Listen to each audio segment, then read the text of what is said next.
ನಮಸ್ಕಾರ ಅಣ್ಣೋರ್ಗಕ್ಕೋರ್ಗೆ ಬಾಡೂಟಕ್ಕೆ ಸ್ವಾಗತ. ಇವತ್ತಿನ ರೆಸಿಪಿ ಕೋಳಿ ರಸಮ್. ಇದನ್ನು ಚಳಿಗಾಲದಲ್ಲಿ ಬಿಸಿ ಬಿಸಿ ಅನ್ನದ ಜೊತೆ ಹಾಕ್ಕೊಂಡು ಬ್ಯಾಟಿಂಗ್ ಮಾಡ್ತಾ ಇದ್ದರೆ ಸೂಪರ್ ಆಗಿರುತ್ತೆ.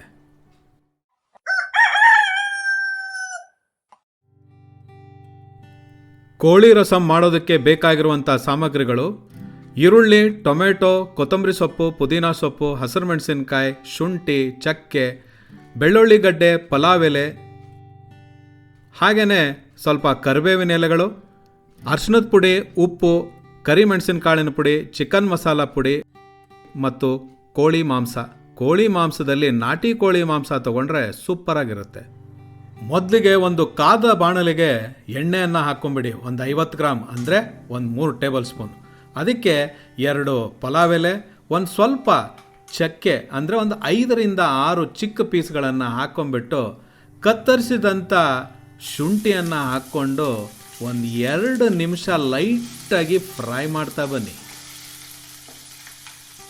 ಅದು ಫ್ರೈ ಆಗ್ತಾ ಇರುವಾಗಲೇ ಅದಕ್ಕೆ ಒಂದು ಚಿಕ್ಕ ಗಾತ್ರದಲ್ಲಿ ಕತ್ತರಿಸಿಕೊಂಡಂತಹ ಈರುಳ್ಳಿಯನ್ನು ಹಾಕ್ಕೊಂಬಿಟ್ಟು ಮತ್ತೆ ಅದನ್ನು ಲೈಟಾಗಿ ಫ್ರೈ ಮಾಡ್ಕೊಳ್ಳಿ.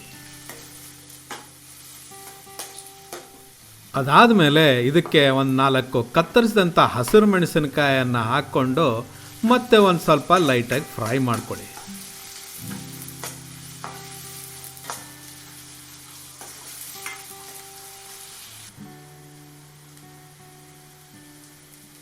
ಈಗ ಇದಕ್ಕೆ ಕತ್ತರಿಸಿದಂಥ ಪುದೀನ ಸೊಪ್ಪನ್ನು ಹಾಕಿ ಸ್ಟರ್ ಫ್ರೈ ಮಾಡ್ಕೊಳ್ಳಿ. ಜೊತೆಗೆ ಅರಿಶಿಣದ ಪುಡಿಯನ್ನು ಹಾಕಿಬಿಡಿ. ಅರಿಶಿಣದ ಪುಡಿ ಹಾಕಿದ ನಂತರ ಮತ್ತೆ ಒಂದು 2-3 ಸೆಕೆಂಡ್ ಅದನ್ನು ಫ್ರೈ ಮಾಡ್ಕೊಳ್ಳಿ. ಈಗ ಇದಕ್ಕೆ ಕತ್ತರಿಸಿದಂಥ ಒಂದು ಟೊಮೆಟೊ ಹಣ್ಣನ್ನು ಹಾಕ್ಕೊಂಬಿಡಿ. ಹಾಕ್ಕೊಂಡು ಒಂದು 2 ನಿಮಿಷ ಇದನ್ನು ಮಧ್ಯಮ ಉರಿಯಲ್ಲಿ ಹುರಿದುಕೊಳ್ಳಿ. ಇದೇ ಸಮಯದಲ್ಲಿ ಇದಕ್ಕೆ ರುಚಿಗೆ ತಕ್ಕಷ್ಟು ಉಪ್ಪನ್ನು ಹಾಕ್ಕೊಂಬಿಡಿ. ಉಪ್ಪು ಹಾಕಿದ ಮೇಲೆ ಸ್ವಲ್ಪ ಮಿಕ್ಸ್ ಮಾಡ್ಕೊಳ್ಳಿ. ಅದಾದಮೇಲೆ ಬಂತು ನೋಡಿ ನಮ್ಮ ಈ ಕೋಳಿ ಮಾಂಸ.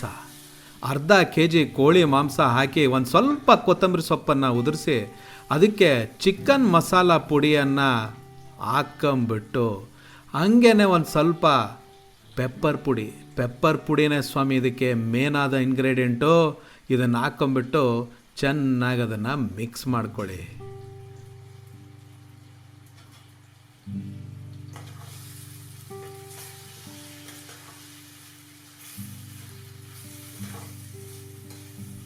ಸೊ ಈಗ ಇದಕ್ಕೆ ಒಂದು ಬೆಳ್ಳುಳ್ಳಿ ಗಡ್ಡೆಯನ್ನು ಹಾಕಿ 300 ml ಅಂದರೆ 1 ಗ್ಲಾಸ್ನಷ್ಟು ನೀರನ್ನು ಹಾಕ್ಕೊಂಬಿಡಿ. ಸ್ವಾಮಿ, ನೀರನ್ನು ಹಾಕಿದ ಮೇಲೆ ಇದನ್ನು ಚೆನ್ನಾಗಿ ಮಿಕ್ಸ್ ಮಾಡ್ಕೊಳ್ಳಿ. ಮಿಕ್ಸ್ ಮಾಡ್ಕೊಂಡ್ಮೇಲೆ ಮುಚ್ಚಳದಿಂದ ಮುಚ್ಚಿ 15 ನಿಮಿಷ ಅದನ್ನು ಬೇಯಕ್ಕೆ ಬಿಟ್ಬಿಡಿ ಸ್ವಾಮಿ. ಮುಚ್ಚಳವನ್ನು ತೆಗೆದ ನಂತರ ಅದರಲ್ಲಿರೋ 2 ಪುಲಾವ್ ಎಲೆಯನ್ನು ತೆಗೆದುಬಿಡಿ.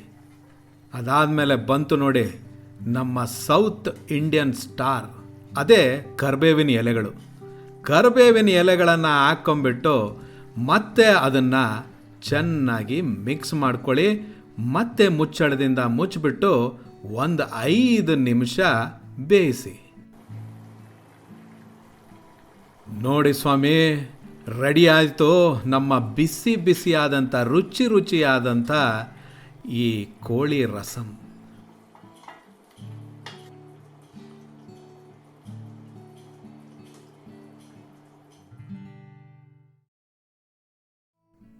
ಇದನ್ನು ಬಿಸಿ ಬಿಸಿಯಾಗಿ ಹಂಗೇನೆ ವೈಟ್ ರೈಸ್ ಜೊತೆ ಬ್ಯಾಟಿಂಗ್ ಮಾಡಿ ಸ್ವಾಮಿ. ನೀವೇ ಹೇಳ್ತೀರಾ ರಂಗೇಗೌಡ್ರೆ, ಸೂಪರ್ ಆಗಿತ್ತು ಈ ಕೋಳಿ ರಸಮ್. ಅಣ್ಣೋರಕ್ಕವ್ರೆ, ಈ ವಿಡಿಯೋ ನಿಮಗೆ ಲೈಕ್ ಆಯಿತು ಅಂದರೆ ನಿಮ್ಮ ರಿಲೇಟಿವ್ಸ್ಗೆ, ನಿಮ್ಮ ಫ್ರೆಂಡ್ಸ್ಗಳಿಗೆ ಇದನ್ನು ಹೇಳಿ ಈ ವಿಡಿಯೋವನ್ನು ಶೇರ್ ಮಾಡಿ.